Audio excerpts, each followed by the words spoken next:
In Genesis 22 and 23, we see Abraham's greatest test of faith and Sarah's farewell. God commands Abraham to offer his son Isaac on Mount Moriah. Father and son walk together. Abraham builds the altar, binds Isaac, and raises the knife to sacrifice him. But the angel of the Lord appears and prevents the sacrifice. Abraham sees a ram and offers it in place of his son.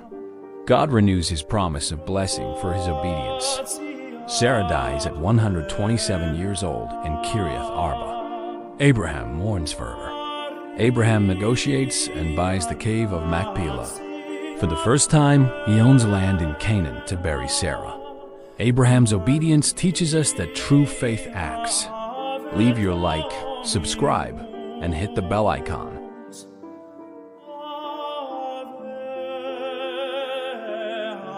After these things, God tested Abraham and said to him, Abraham. And he said, Here am I. He said, Take your son, your only son Isaac, whom you love, and go to the land of Moriah, and offer him there as a burnt offering upon one of the mountains of which I shall tell you. So Abraham rose early in the morning, saddled his ass, and took 2 of his young men with him and his son Isaac. And he cut the wood for the burnt offering, and arose and went to the place of which God had told him. On the 3rd day, Abraham lifted up his eyes and saw the place afar off. Then Abraham said to his young men, Stay here with the ass. I and the lad will go yonder and worship, and come again to you. And Abraham took the wood of the burnt offering, and laid it on Isaac his son. And he took in his hand the fire and the knife. So they went both of them together. And Isaac said to his father Abraham, My father. And he said, Here am I, my son. He said, Behold, the fire and the wood. But where is the lamb for a burnt offering? Abraham said, God will provide himself the lamb for a burnt offering, my son. So they went both of them together. When they came to the place of which God had told him, Abraham built an altar there, and laid the wood in order, and bound Isaac his son, and laid him on the altar, upon the wood. Then Abraham put forth his hand, and took the knife to slay his son. But the angel of the Lord called to him from heaven, and said, Abraham, Abraham. And he said, Here am I. He said, Do not lay your hand on the lad or do anything to him.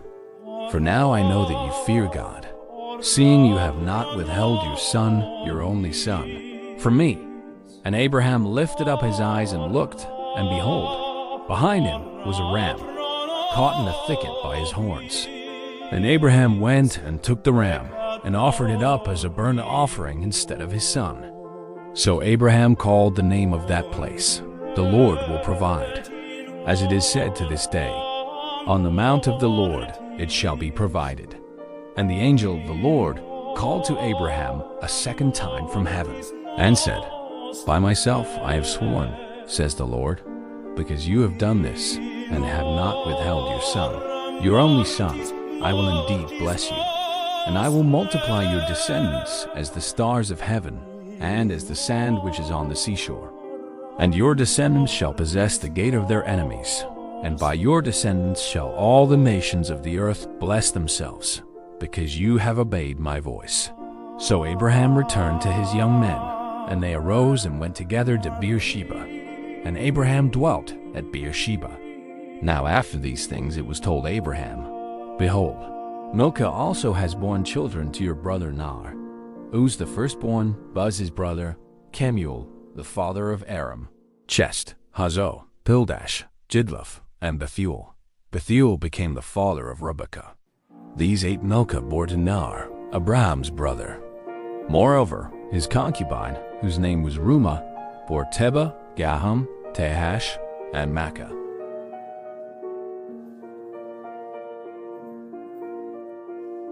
Sarah lived 127 years. These were the years of the life of Sarah. And Sarah died at Kiriath Arba, that is, Hebron, in the land of Canaan. And Abraham went in to mourn for Sarah and to weep for her. And Abraham rose up from before his dead, and said to the Hittites, I am a stranger and a sojourner among you. Give me property among you for a burying place. that I may bury my dead out of my sight. The Hittites answered Abraham, Hear us, my lord. You are a mighty prince among us. Bury your dead in the choicest of our sepulchres. None of us will withhold from you his sepulchre, or hinder you from burying your dead. Abraham rose and bowed to the Hittites, the people of the land. And he said to them, If you are willing that I should bury my dead out of my sight, hear me, and entreat for me Ephron, the son of Zohar, that he may give me the cave of Machpelah, which he owns. It is at the end of his field. For the full price, let him give it to me in your presence as a possession for a burying place. Now Ephron was sitting among the Hittites. And Ephron the Hittite answered Abraham in the hearing of the Hittites, of all who went in at the gate of his city, No, my lord, hear me. I give you the field, and I give you the cave that is in it.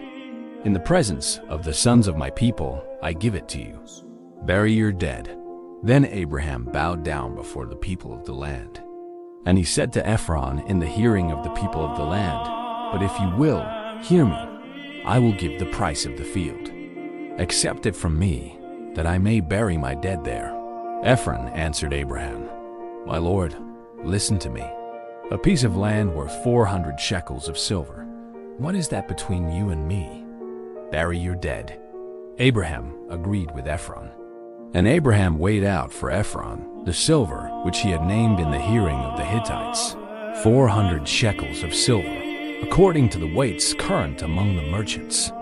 So the field of Ephron in Machpelah, which was to the east of Mamre, the field with the cave which was in it, and all the trees that were in the field, throughout its whole area, was made over to Abraham as a possession in the presence of the Hittites, before all who went in at the gate of his city. After this, Abraham buried Sarah his wife in the cave of the field of Machpelah east of Mamre, that is, Hebron, in the land of Canaan. The field and the cave that is in it were made over to Abraham as a possession for a burying place by the Hittites.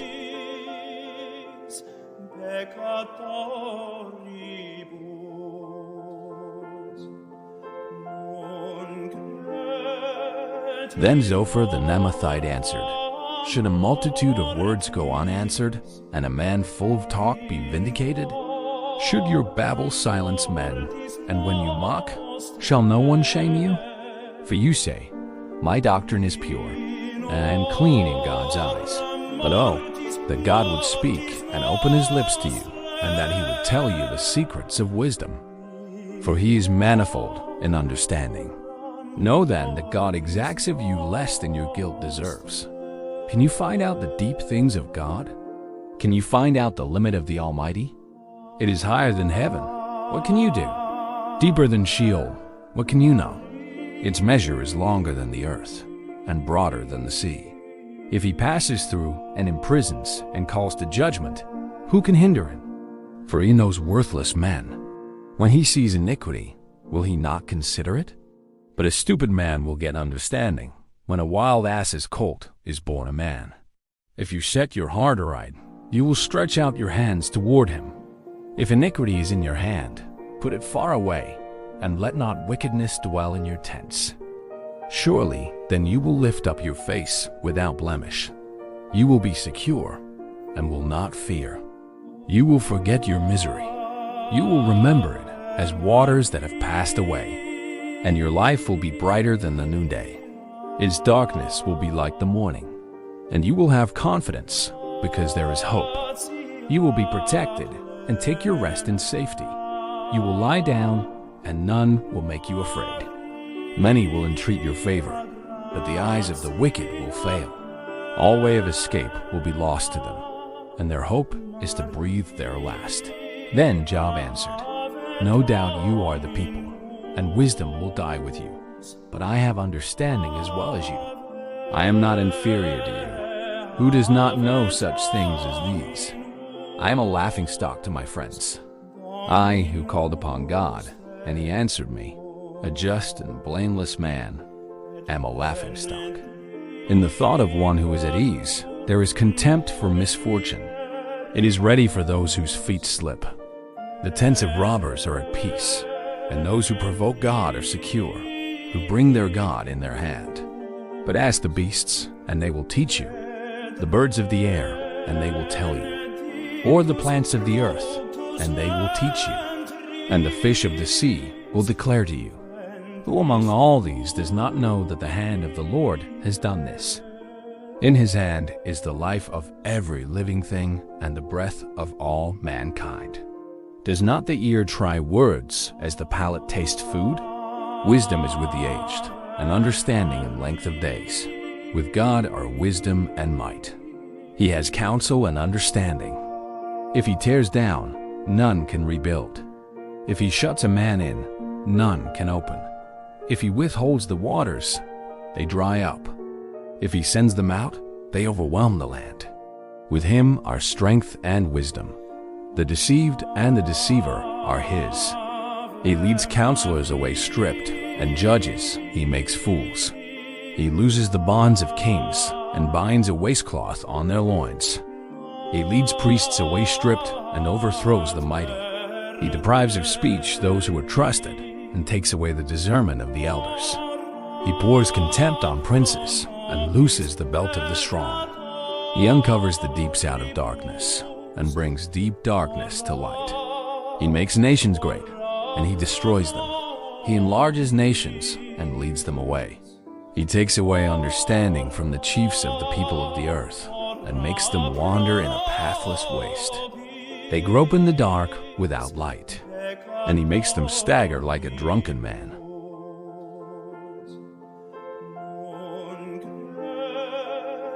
Then you will understand righteousness and justice and equity, every good path. For wisdom will come into your heart, and knowledge will be pleasant to your soul.